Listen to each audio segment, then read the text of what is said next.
Ladies and gentlemen, it is Caught on the Mic time, and I am Michael Clark. It's Dynasty Combat Sports Week with Caught on the Mic ahead of Spring Brawl 2025, taking place this Saturday night, May 3rd, at the Pinnacle Bank Arena in Lincoln, Nebraska. This is episode number 3 for the week, and the guy you're about to see or listen to is no stranger to the Dynasty Combat Cage. Joining me today is Justin Weaver. He comes to us by way of Kearney, Nebraska, and his new gym, Magnum MMA. We talk a lot about that. His son is on the card as well, wrestling in the youth match of the night. Really excited to have this conversation with Justin. Justin Weaver joins me on Caught on the Mic today. As always, listener and viewer discretion is advised.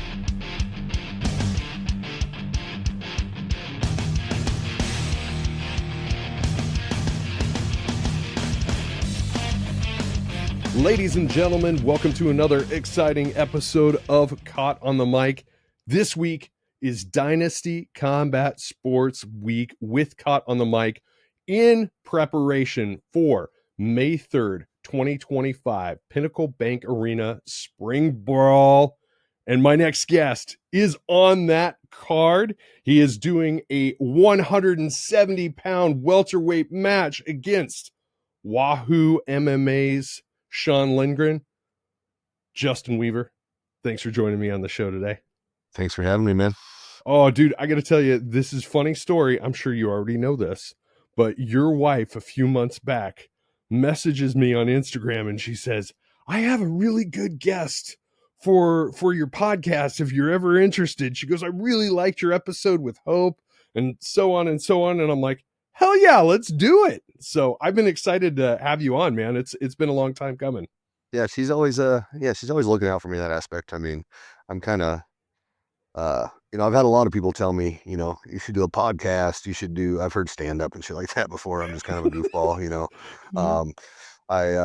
looking back at it, I was kind of like one of the Vine or TikTok people before it was a thing. I think it was just a little before the time, when Snapchat was still just 10-second clips. That's all you could do, Right. I mean, I was just piecing shit together. I mean, it was just me bored at work. So, but yeah, it's, I think I finally kind of realized it myself. I'm probably a unique or a good personality, I guess, to have on stuff like this. Got some crazy stories and stuff throughout the years of doing this. So, yeah, it's always fun to kind of do this kind of stuff. Well, let's kind of get into it. Let's talk about your entry into MMA. You wrestled in college. So let's talk about your origin story. How did it all start for you? So, yeah, I wrestled in college. So I went to Hastings College. I went there in 2007. It was actually the first year. It was their inaugural year for having wrestling. That was one of the things that kind of influenced my decision on where to go. I was looking at Fort Hays State, UNK, Chadron State, stuff like that. UNK would have been a walk-on kind of thing. I don't know what I would have done there. Some scholarships elsewhere, but Hastings being close to home, and I just thought that was kind of a cool thing. The first year wrestling, all that good stuff, kind of a cool thing to get into, be a part of. So I wrestled there. I actually wanted to get into the military right out of high school, like my senior year. And my mom, of course, like most moms would probably be, was, 100% against that idea, which understandable, in 06, 05, 06, that was still probably, pretty hot and heavy in the shit. So I could see not wanting your son to go off into that. I kind of flip her shit because I think what did change your mind was probably those Hastings College bills coming in for tuition and stuff. So that was probably a little bit of an eye opener. Maybe worth it. You might come back with a little trauma, but hey, it's better than $80,000 in debt. The trauma either way, I guess, lose. Right. So I actually got into, I joined the military. I went to National Guard side after my freshman year. That was probably my first taste of actually martial arts, other than wrestling, which I guess you would consider a martial art, but was combatives in the military. And since then, I've learned how And no disrespect to anyone that has gone past level 1 or, anyone that anything like that in the military still, because, I love the military. But it's really an eye opener on how basic level you learned in the military. Right. Which of course they only have like a week to really put you through that part of it. But yeah, knowing what I know now, even shit when I was like just a junk white belt, with just throttle pretty much anyone with those skills we learned in the military. Um, but yeah, that was kind of my first taste of jujitsu. I'd say it really kind of correlates to gi jujitsu because you're using the collar and stuff on the uniform for chokes and stuff like that. Obviously, some of the stuff probably doesn't transition well because you're trying to kill with there's stuff you use to crush the windpipe, stuff like that. But Right. for the most part, it was very similar. I come back, and it's funny because before that, I wasn't real big into lifting weights and stuff like that either. And then coming back from basic training and AIT and stuff, I mean, you don't do a whole lot of like weightlifting. I did get some passes when I was in AIT to like go to the gym and stuff when I was further along in my training. Uh, but still it's not like I was meathead mode. But I came back and was like, geez, beefcake, and I was like, I just did fucking push-ups for like 9 months. I don't know, Right. and You it kind learned of how to clicked. manage your body weight. Yeah, and the wheels started kind of turning like, oh shit, like I have, they say genetics aren't everything, but obviously they do help, right? So Absolutely. it kind of registered in my head like, oh shit, like I can actually put on muscle fairly well. So that was kind of the beginning of my just uh, weightlifting and weight training journey too as well. Started getting into it, but yeah, I continued to wrestle. I started at 141 my freshman year. When I came back from AIT, I think my coach kind of jokingly, obviously, was like, "Oh, 141 this season," and I think I was walking at like 170, 175, and I was Oh, like, wow. "Yeah, kick rocks." Uh, you know, so I think I did try it for one tournament actually, and if I remember, I cramped up so damn bad that after the first match, I scratched the rest of the tournament, and I was like, "Never again. We're going 49 at the very least." Right. Um, but yeah, I continued to wrestle. Um, I kind of went down the road of, majoring more in, women and alcohol and all that fun stuff, and not so much accounting and business like I was supposed to be. So eventually I didn't finish at Hastings College. Kind of a funny story. I didn't think about it at the time, but I was essentially homeless, I guess you would say. I had a really good buddy on the wrestling team that his roommate left like halfway through the first semester. At about the same time, I decided to stop going to school. But so he had an extra bed in his room. He left his meal card. He left his key fob. He left all that. So, I mean, I didn't think about it at the time as being kind of like a hobo, just fucking, Right. hanging out in the dorms. But really, I was living at college, but I wasn't going to college. So I got all the perks on the side. But anyway, I wrapped up college and I was working at Menards there in Hastings, where I worked with Tower Robinson, who's also on the card. Shout out to Tower there. He's going to be the bare knuckle fight on there. I guess when you're that ugly, you don't got a whole lot to lose, but I'm too damn pretty for that bare knuckle stuff, obviously. But he's we were working and he introduced me to Cody Land. Wish he was on this card. We've had a lot of good times, good fights together. Um, but yeah, that's kind of how I got thrown into the mix. Was Cody talked me into, at the time I was just lifting weights. I'd been done wrestling completely because I was kind of wrestling unattached and stuff, even though I wasn't, Right. enrolled and everything. Um, but I missed competing. You know what I mean? I just missed like lifting weights is cool. I like fitness and shit like that, but I'm competitive. And he kind of smooth talked me into it. Just, hey, you should come into Hard Knocks here. Chad Obermiller, Obi, Cody Land, Robert Rojas is around in those times. Although he shortly after, around that same time, moved up to Lincoln, but I ended up catching up with him when I moved up there too and trained with him still. But yeah, he talked me into coming in there, and honestly, to this day, like I love those guys. It's like Right. those are like brothers to me. They're at Hard Knocks, and Hard Knocks is a good name for it. A lot of guys come and go, within a couple days. A lot of times in that gym, there wasn't not that they were completely unstructured. It just wasn't, like what you're gonna see probably in your big name gyms and stuff like that. An hour here, we're doing this, this, this. we showed up. We showed some technique and stuff like that. We hit some pads and we beat the shit out of each other. Uh, and yeah, it was hard knocks. It earned the name. I was not good. I was not good at all. The one thing I thought I was good at, grappling, I got my ass kicked there too because they knew jujitsu and I didn't. And I mean, I was big enough and had enough wrestling experience I could like hold my own, I guess, if you want to call it that. But by no means, there were not a lot of nights. There were no nights when I went home thinking, yeah, this is the thing for me, other than the fact that I love doing it. But Right. I don't know, maybe that says something about my intelligence, but I just, it was exciting. I loved doing it. I got my ass kicked. Probably the like one small win I had one time was Cody actually choked me out in practice one night. I think I went out and it was either later that night or the next day. I don't recall completely, but uh I don't really have an extensive striking background, even now, but then especially, like I didn't like to fight in high school, parties, nothing like that. And but I come up out of something and I threw a right hand and caught Cody clean.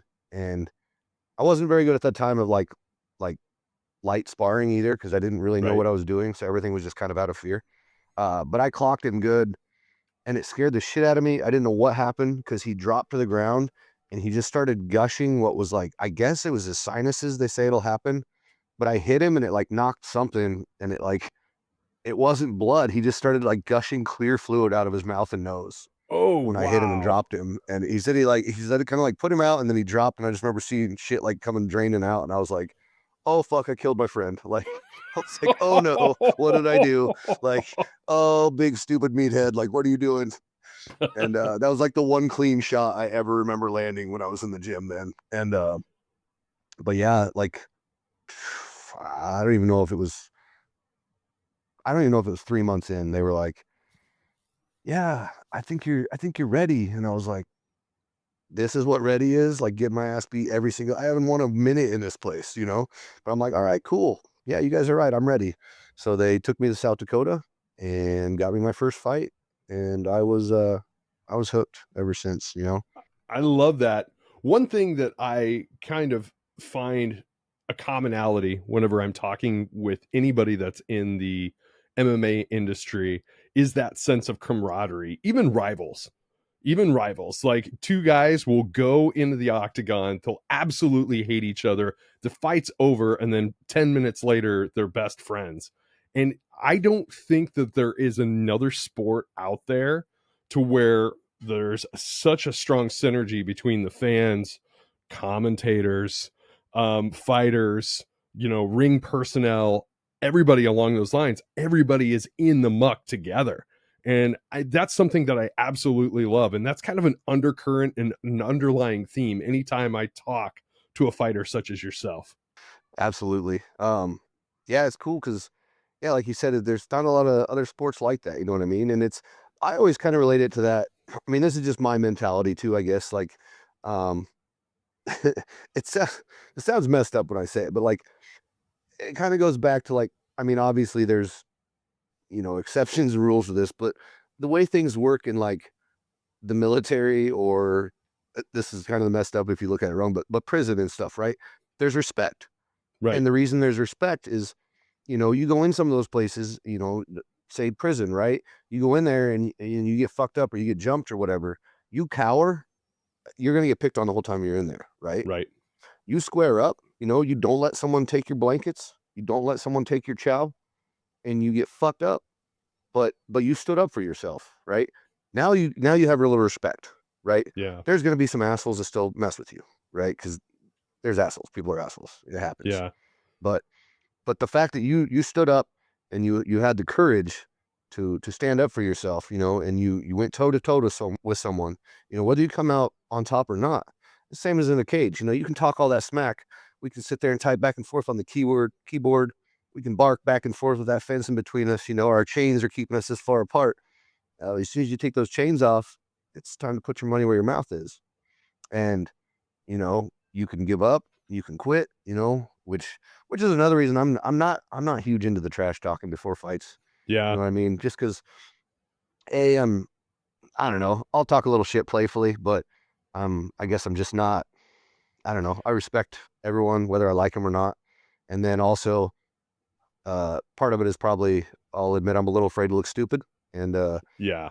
you see those videos of just people just talking mad shit and then they get clowned and you're like, what the fuck? Come on, guy. Right. I never want to be on that highlight reel, that when talking shit goes wrong highlight, Yeah, what's funny is it seems like the industry at large is kind of starting to move away from that. It's like, when I sit and I'm doing commentary for Dynasty and I'm talking to my co-host Caleb, he asked me, he goes, you have a lot of people on your show from everybody ranging from musicians to actors, but a lot of MMA fighters. Why do you focus so much on MMA? And my big thing is like I love breaking the stereotype because what MMA is now versus what it was, say, 20 some years ago, it's like two totally different sports. And a lot of that is that respect element. Sure, there's the Conor McGregor era, everybody's talking shit nonstop. But I mean, there's not going to be another Conor McGregor. So why try? Like, why not be respectful? Why not give notoriety and respect to the sport that it has worked so hard to deserve? yeah. And it's, yeah, like I said, you have your characters out there and McGregor could pull it off. He just had that, he had that swag about him. He had that, Yes. it was fun. The way he did it was fun. You know what I mean? Right. Chael Sonnen, he's another one. And Yes. his, I felt like was very respectful too. He did never, that I can remember, Chael did never really like swear. He didn't, it was classy and funny the way he did it. It Right. was just Because it he had wasn't a just different insults. style. Yeah. Right. He was very witty, and that's another thing too that I is talking about stereotypes. I think everyone thinks, most martial artists, because we get in there and we punch each other in the head or jujitsu or whatever, like it's just a brutal thing. No, it's human chess. It's Yes. chess with bigger consequences. You got to make, split second decisions, timing, and of course a lot of it is, repetition, whether it's wrestling, jujitsu, striking. You want to do it so repetitively that you don't have to think. Mm-hmm. But that's just in those moments, where you're in the fire. Outside of that, I'm watching his footwork. I'm watching tape. I'm watching his footwork. I'm watching how he reacts when I faint. It's a very intellectual thing. It's not just two guys in there just brawling. And Yeah. I think a lot of people that are either casual fans or just don't take a step back and look at it that way, or they've never been involved in it. Because I think once you're involved in the sport, you definitely realize that. Yes. Or if you don't, you might not get very far because you have to realize that it's a thinking game. For There's a lot of sure. strategy to it. So I feel like that's another stereotype that it's kind of nice for people to see that, oh, these guys, they have more than 3 or 4 brain cells left in them, at least for now. So your wife says that you have a rather humorous story about your first amateur MMA fight. Let's hear it. Yeah, it's so sorry. Um uh yeah. Humorous, crazy, scary. Um so as I mentioned, they took me up to South Dakota for those first fights, right? Right. Now back at this time, I never truly see myself as like an OG in the sport, but I mean, I guess I still got in it fairly early, right? Especially around here. So we used to go up to South Dakota. Um, and this would have been in the very, very early days of, well, it wasn't Dynasty, it was still Disorderly Disorderly Conduct. conduct. Yeah. And Tri State was still around at the time. They were just about out within the next year or two, I believe. But anyway, we went up to South Dakota. They told me I was ready. I didn't think so, but hey, so here we go, 7 hour drive, 8 hour drive, whatever it is, right? Now, at this point in my career, I was walking around because I fought at 155. Um, and I was walking probably, I'd say 185, maybe 190, somewhere in there. Not, well, most would think that's still really big, but not as big as I got towards the end of my lightweight days. I mean, I'd cut from above 200. Um, but anyway, we go up there, I make weight. I think it was God, now I can't remember. It's been so long. I think it was a day before. Because I remember there's pictures of us in the bar afterwards, slamming Pedialyte and stuff. So it was the night before one, so I had plenty of time to hydrate back up. But so I make weight at 55. I think on the way up there or prior, they had one opponent in mind. Okay, cool. I don't care. I know nothing about this. Doesn't really matter to me. I just know I'm insane and I'm about to crawl in a cage and lock the door and fight someone. I don't even know why I'm doing this. So, I weigh in, we have our shenanigans, we're joking around, playing around. Next day rolls around, I have no routine yet. This is my first fight. We're kind of dicking around all morning, we get a roll in, whatever, go hit some pads, get closer to the fight.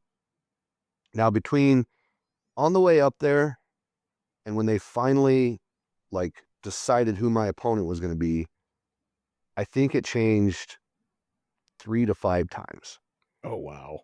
Now, what they landed on, now keep in mind, at this point in time in South Dakota, it was not sanctioned, right? So, yes, we had our blood work done and we did all that stuff. It was not necessary, okay? Right. And also, there was another fight I had up there where I lost, kind of a really stupid silly, I got caught in a guillotine, got into opposite side control like I should have and probably could have never finished me from there, but I panicked, he was real lanky, it was still kind of tight. I panicked anyway. Later that night, they came and asked me, hey, you didn't really take any damage, you want to fight again? And that was a common thing up there. You could fight 2 or 3 times in a night, no big deal. Right. Big size difference, didn't matter, right? So anyway, they finally get me matched up with this guy. I'm an athletic, college wrestler. I look like an athlete. I'm real cut up, lean, 155. At that time, I think we were still into the big fucking GTL shit, so I'm all tanned up, probably shaved and shit for that, and looking all pretty. But they matched me up with this kid, and I mean, no disrespect to him. God, hopefully he's still around. I really hope. But not around the fighting scene. I mean, I hope he's still alive. But this, I know he was native, so I hope no one takes offense to it. Keep in mind, Right. I'm not racist. I'm not, I'm not opposed to anyone. It's just my humor, right? So, but this kid looked like, I mean, he, went on a beer run off the res, and he walked around at about 150, 155 pounds. Why anyone would match us two up, I have no idea. It looked like there was a clear 20 to 30 pound difference between the two of us. Oh. It looked like the drunk dumbass in the bar who fails to see the ears and goes and picks a fight with some dude 40 pounds bigger than him, Yeah. who's a college wrestler. That's what this fight looked like. Now, the funny part is I'm shitting my pants. I'm so scared. I'm terrified. Even everyone else can see how bad of a matchup this is, and I'm shitting Right. myself. I'm like, oh Right. God, what do I do? What am I doing? Why am I doing this? So we got weighed in, night before, whatever. We're getting ready. We're in line to the dock, and this kid is behind me, like 1 or 2 people behind me. I had already found out who I was fighting. I picked him out, identified him. Apparently, he hadn't figured it out yet.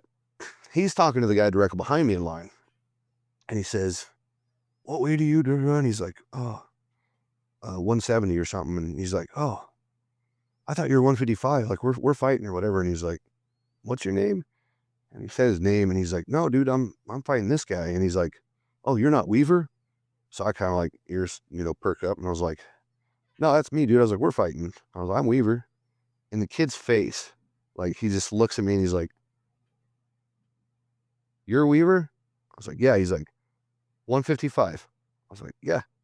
I weighed in last night." I said, "I was 55 on the dot." Because back then I was kind of I really did it out of spite because everyone talks so much shit about how big I was that I wouldn't Right. use the 3 pounds sometimes just to prove a point. So I'm like, "Yeah, 155, and he's like, "Oh, okay." And just dead silent from the rest of the time in that line, 10 minutes for standing in that line. Still, I don't pick up on these signs. I'm still shitting my pants. I'm like, why am I doing this? We'll go get checked out by the doc. Cool, everything's kosher. I was like the 3rd fight maybe on the card, something like that, real early. But anyway, so we get in there. Cage door locks, right? Well, fuck. No turning back now, Here it Right. goes. why am I doing this? But usually to this day, that's about the time though. I'm always nervous. I always say if I don't have nerves, that's bad. Right. But so the nerves kind of go away. I'm like, well, one way out of this bitch, you know? Either I'm getting my hand raised or I'm not, but someone's getting beat up, you know? So, we go out to touch gloves. About halfway across the cage, because we're kind of doing our little trot out there, he drops to more of like a sprint and tries to flying knee me on the glove touch. So, I mean, luckily, because Obi always warned us not to even touch gloves because people would do shit like that. So I was, hesitant anyway. Plus, I'm terrified. So as he does this, I drop down, and this is the best I can recollect because Greg Chaplesky, if you ever hear this, you son of a bitch, I'm still a little bitter that you did not do your one job. All right. I had one buddy that was supposed to record this fight, and he fucking dropped the ball. But so dude comes running at me. I change my level. He tries to flying knee. Best I can assume is it just missed, and I'm sure it was sloppy anyway. But I come up from underneath him. I remember taking his legs out. I assume he kind of flipped over me, whatever. I scramble over to him, kind of take his back. He goes to stand up, and I have a 2-on-1. I've got it seatbelted to his stomach. Stands up. At that moment, I realized, like, this dude has zero grappling experience. There is zero weight down. Like, his hips, no pressure. Just stand straight up. Take that, and the fact that I'm big as shit for 55 and strong, and all the adrenaline going through my body, I'm sure I could have thrown a heavyweight over my head right now. And so what I thought happened was just like a nice little return, No, they're like, no, dude, this was like 5-point. I full launched. So I launched this kid. And, since I have that left arm trapped, unfortunately for him, his face breaks his fall. Right. So, and I mean, oh man, fuck you, Greg. Okay. So I imagine this is like a picture perfect suplex, right? Belly to back, straight on his head. Okay. We're talking like, this is Olympic trial type shit. And I didn't get it right. So, but I take him over my head, slam his face on the mat. We're at this point, we're right by, I'm against the cage with Obi in my corner. Okay. I think he was out on the slam, but I get my left arm pulled out of that seatbelt, right? Because it's underneath him. I pull my left arm out, and I always tell everyone, I said, I probably never, to this day, I don't think I've hit anyone as hard as I probably hit this kid because of all the fear and adrenaline. And it was just, so you just got silverback, terrified version of me. Just everything I have in my body is just thrown into these left hands on his face. And I probably landed 3 to 5 of those with everything I had in my body. And by the third or fourth one, I heard Obi start saying, and he might have been saying it before then, but that's when shit's starting to clear up. And I hear him yelling, he's out, ref, he's out. About the same time I remember him yelling that, I remember thinking, like, and I haven't been in like a lot of fights or anything like that, you know what I mean? But it just felt different. Something felt off, like hitting the way his body was reacting, or lack thereof of a reaction, right? It just, something felt weird. And now I realize it was kind of like hitting a dead body, right? Because he was out cold. But so between him saying that and me just kind of like having that eerie feeling of like the way his body wasn't reacting, I started to lighten up.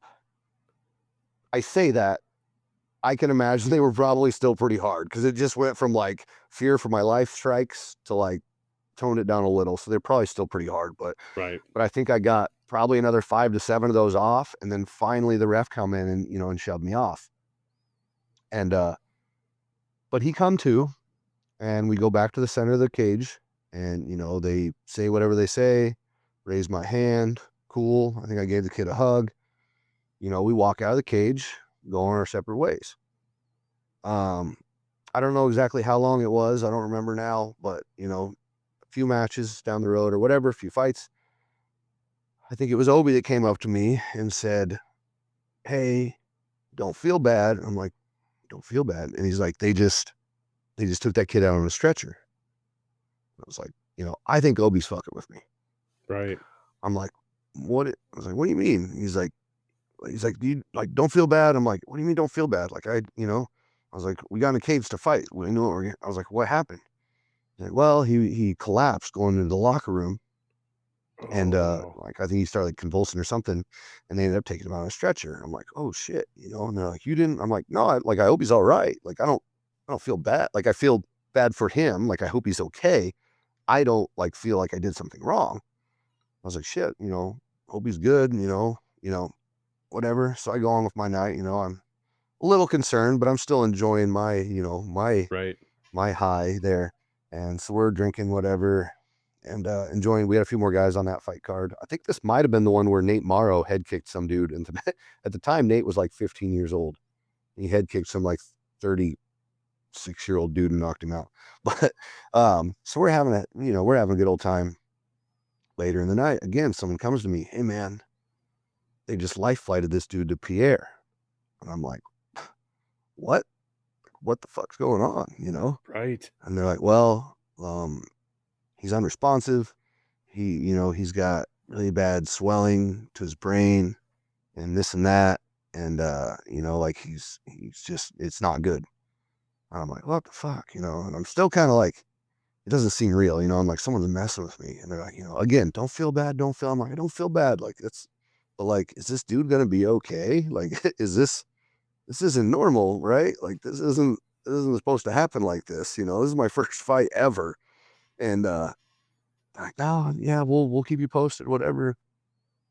And, so we ended up driving back to South Dakota, and I did stay in touch with his family. My dad said that he actually ran into his cousin or sister or something at some point that night. And they were like, some people were like kind of talking shit, like mad at me, I guess, cause they're like, Right. oh, that wasn't fair. And da, da, da, da. And they're like, and my dad kind of interjected and he's like, hey, like, that's my son. He's like, trust me, he's a good guy. Like he was just as scared as the other guy was being in there. Like he didn't choose the matchup. That's who they put him in there with, And, but yeah, I guess she was all mad, which rightfully so. Your cousin or Right. brother or whatever is like potentially dying. I'm sure you're pretty worked up about it. But he's like, he's just as concerned as you are. He's not an asshole. And but no, I kind of kept in touch. I think a few months. I think because if I remember right, it was either was it 3 weeks or 3 months. I think it was like, God, it wasn't months, was it? It was at least 3 weeks. I don't think it was months, but it could have been. It's been a long time now, but it was for at least 3 weeks. He was in a coma. But so the reason he was in a coma is that it was medically induced though, Right. because the brain Get the swelling, fluid off. they take the pressure off. Yeah. Mm-hmm. Keeps your blood pressure down and all that good stuff. So they drill a hole, relieve the pressure, put you in a coma to make sure all your blood pressure's down, all that good stuff. And then the last I really heard, I was talking to, I think it was his cousin, one of his male cousins of his. I was kind of keeping in touch through Facebook or something like that. And he said that, he was awake. He come out of it. He was basically in therapy, kind of like someone having a stroke, right? Yeah. His whole, I want to say it was his right side, probably because most of the trauma was on the left side of the brain. His whole right side like wasn't working right, but he was making progress from what I heard. Like they weren't very confident that it was going to be like a full recovery, but he was going to recover, he's going to be able to walk and shit like that. But, definitely not getting back in the cage anytime soon, which Right. I'd imagine he wouldn't with that happening your first time either. But yeah, it was kind of, like I said, kind of a crazy, funny, scary, like just a wild, like for your Wow. first fight, like, Right. Right. especially for like a guy like me, I don't like to fight to this day, dude. You pay me. Okay. You pay me. Right. I'm not, I always get them damn jokes when I started like a new job or not even a new job, just all the time at work. Oh, I don't want to fight this guy. I'm like, good, bro. I don't want to fight. Shit Right. hurts. Okay. Exactly. I've had fights last 40 seconds and I'm sore for the next 3 days, man. Like, I don't want to fight, unless there's money on the line or, I can bag some hot chick from Canada because she sees my fights. I don't want to do it. Right. And you never know. I mean, that kid could have had some sort of pre-existing condition that Yeah. could have Yeah. influenced that as well. And I mean, I think that's another one of those avenues where the sport has evolved so much that they try and check medicals, try and check that as much as possible. Megan said a few years ago, I know she mentioned it. I think they do like CAT scans in Canada as part Yeah, of like their physical, which is a good idea. I mean, as absolutely. long as, healthcare here, which their free healthcare up there is, yeah, take that with a grain of salt because it's kind of a joke. But if it does cover like stuff like that, then that's an amazing idea. Oh, But on the absolutely. amateur side of it, you're not going to get these kids to freaking get a Right. CAT scan. You know what I mean? But Right. it is a great idea, though. I do like that concept because to go in there with some sort of underlying condition or, any sort of, maybe you've been in a lot of fights and it should be something I believe as a pro, especially maybe after so many fights or, maybe a doctor's recommendation or something, depending on the fight. Cause you've seen some fights where you're like, dude, how are these guys ever going to fight again? Like that second round was CTE, like Right. all over, So Yeah. I do feel like maybe occasionally it should be something that, and again, there's the money and stuff like that, but I don't know how they would go about that. That's a whole nother Yeah, conundrum, that's an entirely different ball of Yeah, wax but for it is sure. something it's definitely concerning, the stuff we put our bodies and our brains through, especially. Not so much body. I mean, body, you can be beat up and get along, but your brain, man, you Yeah, you don't only got one of you don't those. get to you don't get to re-heal that. So it is something to look after. Let's kind of move forward and we've spent some time looking in the rear view mirror. Let's look through the windshield and let's talk about this bout that you have on May 3rd. You're fighting Sean Lindgren. What do you know about your opponent? Not a ton. So I know he has or coaches his own gym, kind of a deal. Kind of the same situation I'm in, really, right? Mm-hmm. Um, I do know he cross trains a little bit. I've actually, sorry, Sean, or anyone, I'm gonna, I won't throw any names under the bus, but I've had, people hit me up. I've been around a while. Mm-hmm. I feel like I'm probably pretty respected in the MMA community, so I've had people hit me up that either I've coached or trained with before, or just people that like me, I guess. And oh, hey, I saw your guy you're supposed to be fighting the other day, like, and they don't talk any shit or like give away any secrets or anything, but they're just like, oh, this is what I thought of his grappling, kind of a deal, or this is what I thought of his striking, Yeah. shit like that. And so it's kind of cool that if people actually hit me up and, like I said, they're not giving anything big away that's going to be a game changer, but it's just kind of cool Right. that people are, thinking of me, I guess.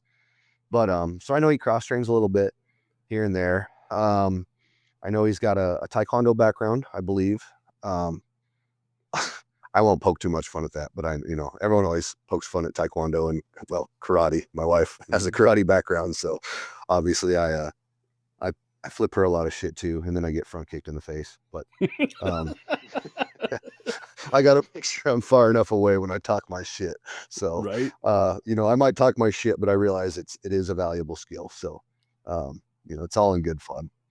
Kind of like me talking about butt scooters, but I know they can rip my ankle off. So, but but yeah, he's got a taekwondo background, I believe. I don't know how long back or anything that was. I just know that's kind of where he got his start. He's a little long in the teeth like me. I don't think quite as old, but young, early 30s, I believe, 32, something like that. Okay. Um, he doesn't have as much experience. He's got what, 7 fights now, I think, or maybe 8.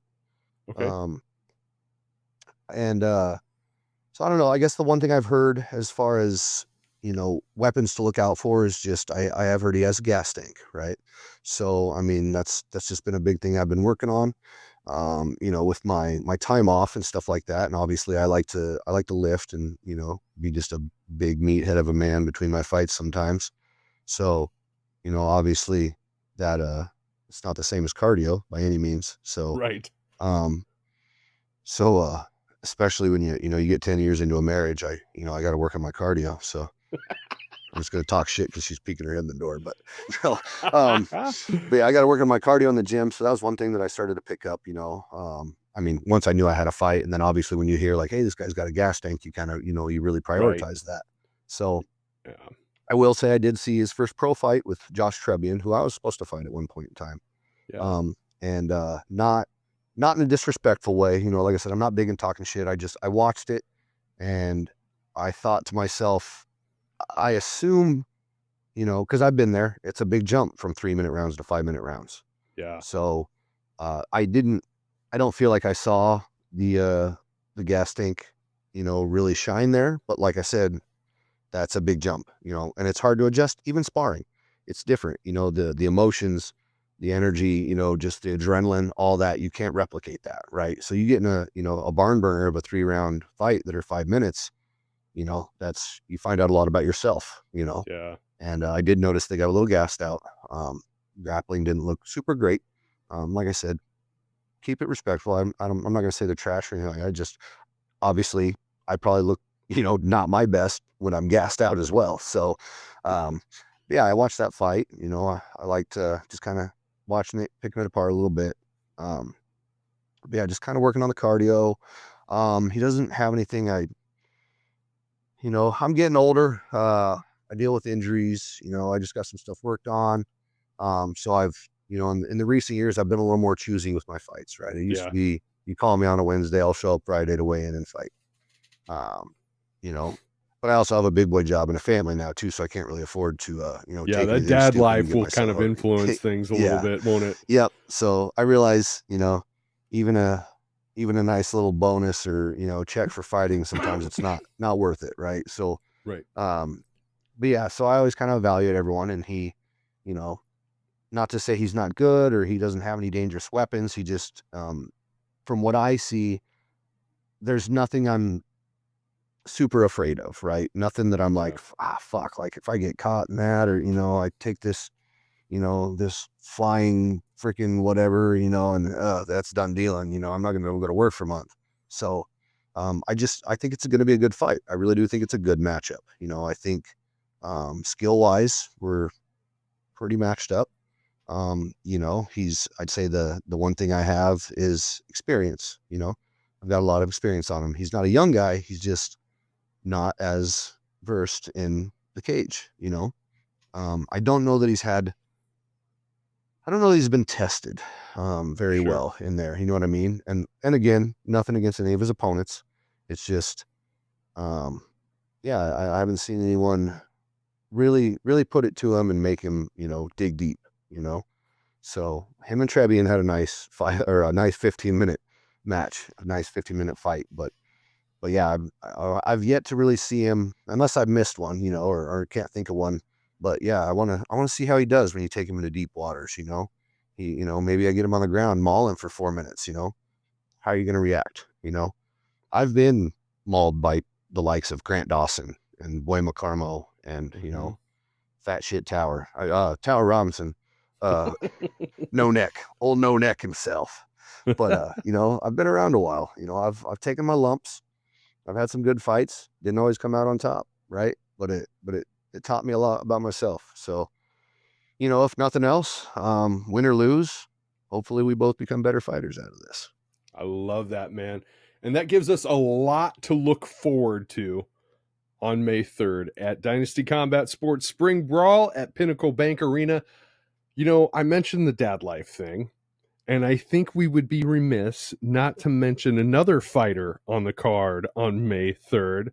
Your son is going to be in the wrestling match. Let's talk Dude, about that for just a second. I'm so stoked, man. I'm so stoked. I'm more excited for that than my fight. Like, Yeah. I've never, like, I've posted on social media a couple times. I've never, uh, fucking man.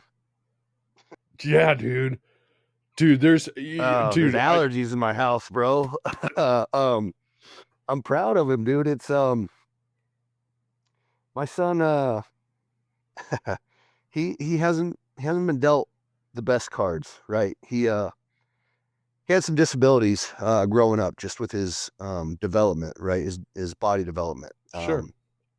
core motor skills, motor functions, all that good stuff. Um, so to see him get this opportunity, you got to edit this out. To see him get this opportunity it's uh it's awesome. It's bittersweet. And to be able to share the card with him is really cool. It's man, I don't know. I don't know how to put into words how blessed I feel and how excited I am to watch him, and I've talked to him about it over and over, and I've told him, no matter what happens, dude, this is an opportunity that most people don't get, right? at your Yeah. dad's age, okay, to fight at the Pinnacle in front of thousands of people, man.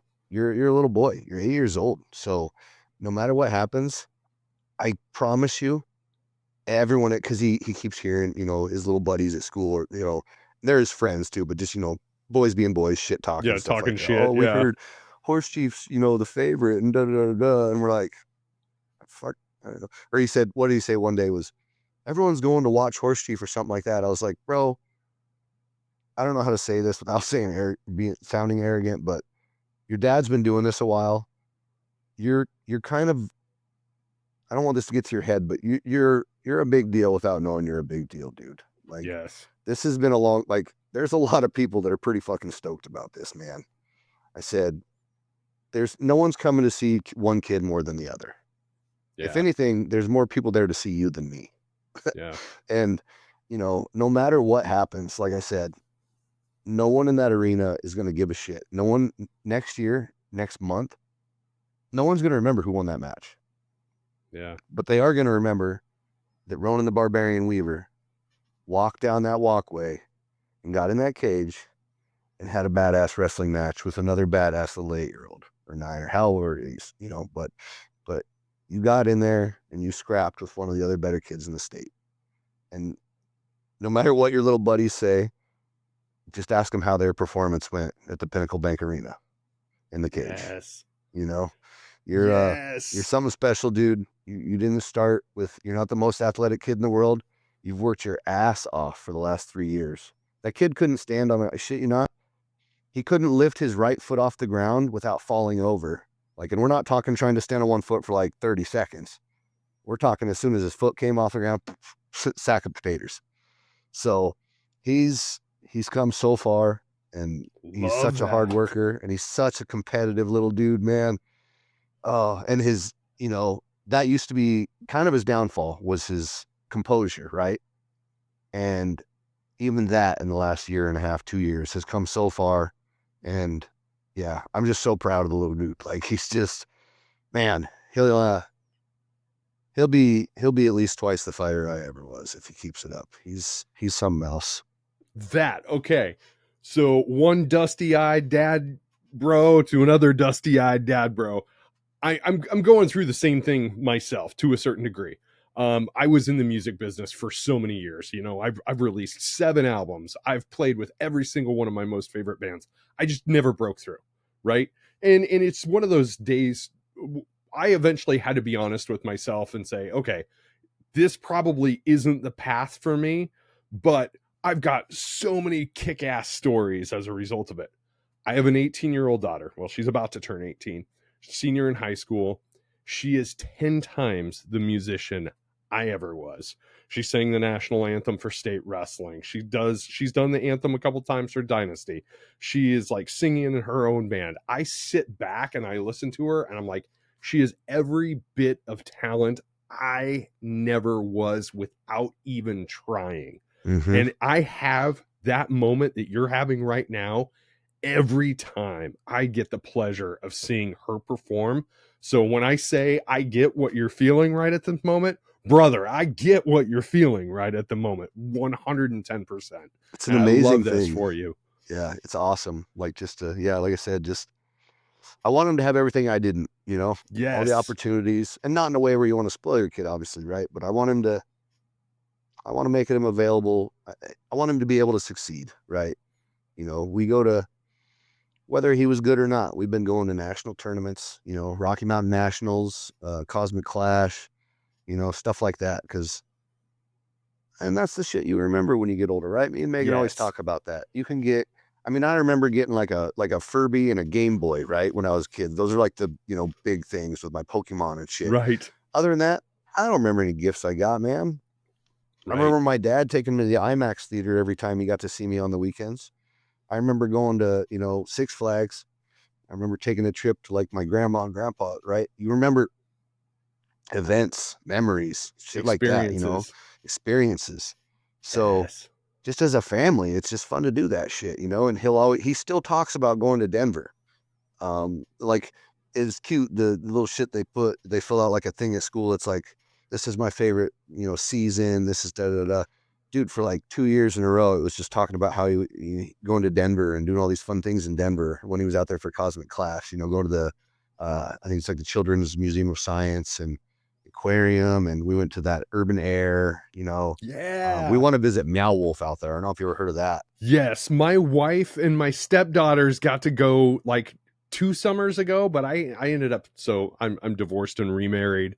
So I've got two kids that live in Omaha, and I had some stuff going on with my kids that I couldn't make the trip, but I saw the pictures and I was like, shit. Yeah, it's Shit, it looks amazing. so amazing. Yeah, we want I'm to go so bummed sometime. I missed that one. So Yeah. we're hoping we get a catch just for we had a rough year financially and stuff. So we actually didn't go out to Cosmic Clash this last September, but so this year we're kind of on the bounce back, right? Everything's kind of falling in place with the gym. I recently I kind of moved away from one gym and we were kind of in limbo and stuff for a while, and just conflict of coaching styles really, nothing personal or anything like that. But and now it's been a good year. Everything's kind of falling together. They always say, all your cliche stuff. Days or the night is darkest before the dawn, and sometimes good stuff has to fall apart for better stuff to come there. But I mean, it's true, or at It's least in this true. situation, it seemed like it for me. I've been through a lot of shit this last year. Honestly, this fight would have come up 6-9 months ago. Well, they offered me some actually, and I wouldn't take them. I just wasn't in a good spot mentally, physically, financially, garbage, right? But all the pieces have fallen together in the last few months, and it's man, it's exciting. It's a good thing, things coming together for me personally, coaching, and kind of running a gym and stuff like that. And things for me and my wife, things for my kids, like wrestling, just opportunities, finances, everything's coming together, and it's it's really looking to be a good year. It's a good bounce back after a hell of a dark phase. So No better story than the comeback story. And I think that's the perfect high note to kind of wrap this up with. This is my favorite question to ask every single guest that has been on the show. And since we have been talking in such a positive spin the past couple of minutes, I think this is a good time to ask this question. And that is, what's Justin Weaver's advice for making the world a better place tomorrow than what it is today from your point of view? man, in short, remember the golden rule, right? Everyone learned that as a kid. Treat everyone as if you want, or as you would want to be treated, right? But to extend on a little bit, we just had this conversation the other day. I had it with, I'm going to go off a little bit here, but I had it with the man that I was just communicating with this last weekend. We are looking at we found a new spot. I'm opening up kind of my own gym, my own MMA team, whatever you want to call it, right? Never thought I'd be saying that, but um, and honestly, it just kind of fell into my lap. And there's a lot of connections and backstory behind it, and it's kind of cool how it all came together.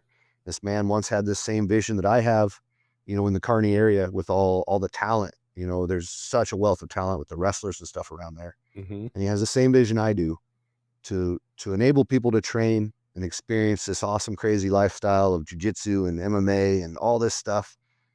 But I also realize, people come from, lesser circumstances, like me. I grew up poor. Shit, I'm still not rich, but I'm doing all right. I do all right for myself. College kids, college is rough, just times in general right now. It's tough out there, so I want to have a spot for people to be able to train for 20-30 bucks a month. You know what? And if you can't for some reason scrape that up, I'm not shaking you down. Keep showing up. Keep showing up. Wipe the mats, help out. Just keep showing up. Keep on keeping on, right? Where I was going with that is, all this stuff kind of fell into place. It fell in my lap. And I always tell my wife, like, I'm always, she thinks I'm probably too generous sometimes. And maybe she's right sometimes. I've probably been burned before. But I truly believe that if I can do it without, putting my family in harm or, behind financially and stuff like that, I'm going to give you the shirt off my back in any Yep. situation. No, keep bumping the damn dogs. In any situation, I'm the kind of guy that's going to try to give you the shirt off my back. I'm going to help you out if I can, right? And and lots of times in life, I feel like that has come back around. And I've always said I used to look at it the wrong way. God, I can't catch a break. Every time I get ahead, I get shit on. All this shit's always happening to me. But then I look at the flip side, and there's been times where I'm on the verge of, you know, losing my car, or, getting my lights turned off or my cell phone turned off. And some person who just happened to kind of come into my life, whether it's a parent of a friend or a random stranger, or, a sponsor or something, has always saved my ass in the nick of time. Mm-hmm. And that can't be a coincidence that many times. You know what I mean? Like, it's always happening. It's whether you choose to look at the bright side or the dark side of things. And yeah, I might always feel like I was catching some unlucky breaks. Shit, it's probably because of the decisions I was making. You know what I mean? But I got to look at the fact that I'm always catching that lucky break. Something's always saving my ass from going under, getting pulled under the water. And I truly feel like it's just karma. It's the universe working its wonders. I'm always trying to be positive, whether I'm down or not. I'm trying to be funny. I'm trying to be upbeat. I want other people to laugh. I don't care if I'm, a little down in the dumps. If I can make you laugh, that makes me feel a little bit better, right? Yes. So I'm always trying to stay positive. I'm always trying to help people out. Like I said, I'll throw my shirt down to get you over the puddle, right? I'll give you the shirt off my back, and I just stay positive and have faith that it's going to come around. What goes around comes around. That good karma is going to come around, and it's going to save my ass again one of these days. So, be good to people. Try to look at everything with a positive outlook. And good old wise man Joe Dirt says, just keep on keeping on. Yes. Dig it. Dude, I tell you what, man, there have been so many times in this session of us recording and having this great conversation where I was kind of thinking about my next question and you'd already answered it in that fold. It's like, I love having these conversations with people that share a similar mindset. I am Great minds, 110% of that belief that karma is real. I don't judge anybody based on what their structure of faith is, what their structure of process of belief is, but I do believe that karma is 110% real. What you put out in the world is what you get back. Fully. Justin, I've had such a pleasure having a conversation with you, man. Yes, it was a blast. I mean, anytime, man, if you ever want to have me back. Shit. Oh, dude, I would drag love the little to. guy on here someday. Yeah, absolutely. Well, I can't wait to see you at the fights. Make sure you say hi. High five and a hug, brother. Glad to know you. Thanks for doing the show. The world is a much better place with you in it, my friend. Yes, sir. We'll see you in a few weeks. Thank you.